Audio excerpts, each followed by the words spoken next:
Alt-rock sister act Haim is back in the habit for their third full-length album, and the songs are anything but wimpy. My review of Women in Music Part 3 is coming up next on Track by Track. Hey everybody, my name's Kyle and this is Track by Track, music reviews, news, and commentary. Thanks for tuning in today, and if this is your first time here, please take a second to click subscribe so that you won't miss future reviews and more. Back in 2013, Los Angeles trio Haim released their debut album, Days Are Gone. It's fair to say that record hasn't left regular rotation in my music collection since. It was easily one of my favorite albums of that year, and I find myself constantly going back to it. But as high as the sisters soared on that debut, it made the sophomore slump of their second album almost inevitable.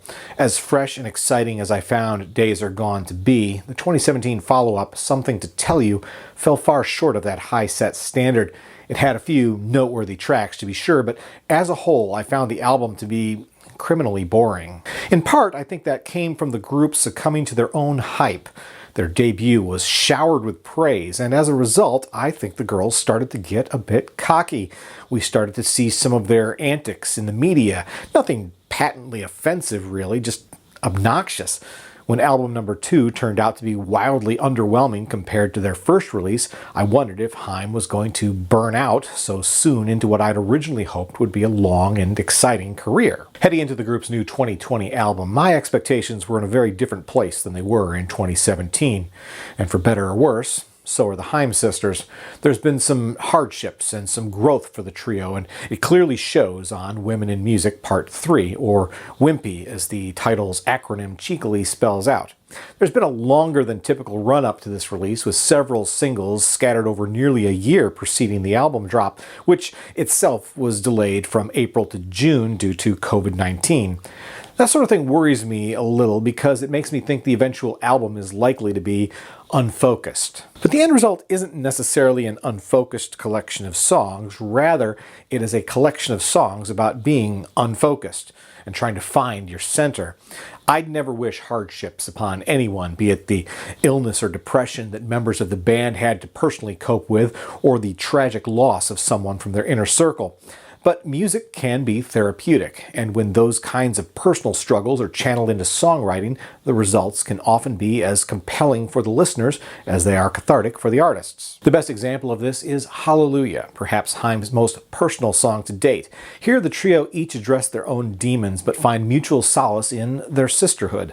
The lyrics are autobiographical enough that it may not connect for all listeners in the way we want to project ourselves into a song's narrative, but it's easy to see how anyone with a strong sibling bond could relate strongly to the sentiments. Musically, it's a gorgeous acoustic number, highlighted in the later half by beautifully lush strings. Definitely both an album and career highlight for Haim. Hallelujah is actually one of 3 songs or advanced singles the group has tacked on to the end of Women in Music as bonus tracks. The other 2 bonus tracks happen to be 2 of the most derivative songs I think we've heard from Haim. In fact, Summer Girl borrows liberally enough from Lou Reed's Walk on the Wild Side that he's even given songwriting credit. That's not undeserved, and his compositional contribution goes a long way toward making this such a compelling, albeit somewhat unoriginal song. I'm less enthused by Now I'm In It, a song that's one Chicka Cola away from being a Savage Garden song from the mid-90s. But digging into the album as a whole, I find there's a fair amount that I am enthusiastic about. That's helped in no small part by the law of averages, I suppose. Women in Music Part 3 boasts 13 songs, plus 3 bonus cuts, which makes the track list nearly a third longer than the previous 2 efforts. Where the music works best for me is when the band plays to their strengths, when they channel the retro West Coast vibe that was such an influence on their California upbringing, and then infuse it with a modern edge. There's a certain balance they strike on some songs where everything aligns and we get a sound that's patently Haim. Of course, patently Haim is also often inescapably Fleetwood Mac. That's a comparison that's been made throughout the band's career. They're well aware of it, and they don't exactly try to create music that avoids it. Just listen to the single, The Steps, for a perfect example. It's got a great late 70s vibe to it, contrasted against a more contemporary production style. Definitely one of the best songs on the album, and maybe in the group's short discography. Then there's Leaning on You, which channels the sound of Lindsey Buckingham so strongly you'd think he'd played on the track. The guitar sound is especially reminiscent of Buckingham, and the whole thing brings to mind Never Going Back Again from Rumors. But again, Haim brings their own unique brand to the track, with layered vocals from start to finish. Yet another album highlight for me. All that being said, Haim is certainly not exclusively trying to clone the Fleetwood Mac sound. Their influences are far more varied than that, and we hear them pop up on other songs. Man from the Magazine clearly pays homage to Joni Mitchell, and perhaps even a bit of Liz Phair in its candid lyrics and more lo-fi production. Then on I've Been Down, we get something more akin to mid-90s Tuesday Night Music Club era Sheryl Crow. I like both of these songs quite a bit, and the way that they feel more organic than produced. Of course, if we're talking influences, it's hard to imagine Prince wasn't in their mind during the creation of FUBT, or Fucked Up But True. From the very first note, the guitar echoes the sound of Purple Rain and almost even teases that classic melody. There's a haunting quality to the music here, and you almost long for the reverb-drenched snare drop that never comes. I love the lush, percussionless soundscape right up until the guitar solo near the end, and then the song is over too soon. I was also surprised by how much I enjoyed the reggae-flavored Another Try, a track that works as well as it does due in part to the restraint the band exercises. They could have gone all in on that vibe, but then I think the song would have gone off the tracks.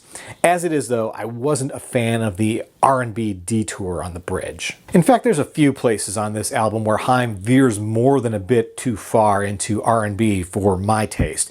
Don't get me wrong, I like R&B, but I don't enjoy it as much from this band.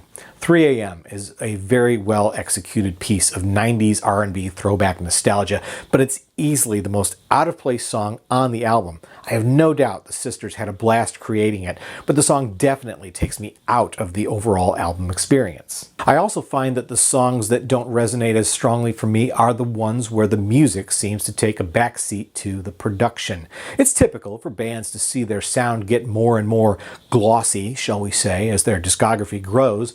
Women in Music is easily Haim's most produced album to date. Sometimes the production feels like it serves the songs well, like on album opener Los Angeles, with its subtly distorted percussion, ambient sounds, and keyboard highlights. But then on Up From a Dream, you'd swear we were listening to some strange mashup of Muse and ELO with the pulsating bass line and wah-wah guitars. It all feels over the top. So does All That Ever Mattered, which verges into some fairly noisy annoyances that all but beg me to skip the track. And on I Know Alone, it sounds like we got the remix in place of the original version of the song. Honestly, the tracks I Know Alone, All That Ever Mattered, and Now I'm In It all sound like a completely different band than the rest of the album. And unfortunately, it isn't a band I'd recommend. Still, these scattered side trips do keep things interesting, no doubt about it.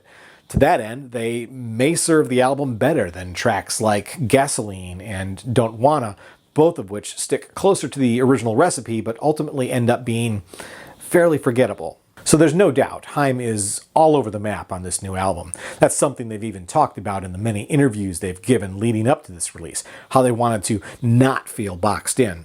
To that end, maybe the album is a resounding success and there's a method to the madness.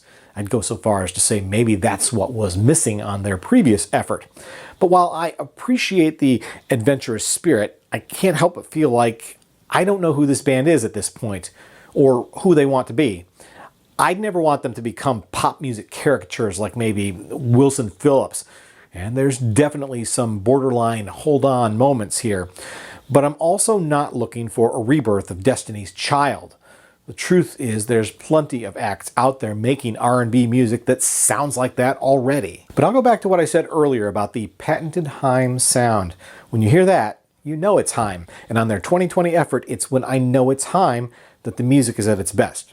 Thankfully, to my taste, the balance does tip more toward that sound than otherwise. And even when they detour, I'm certainly not put off so much to press eject. At a minimum, these sisters always keep things interesting.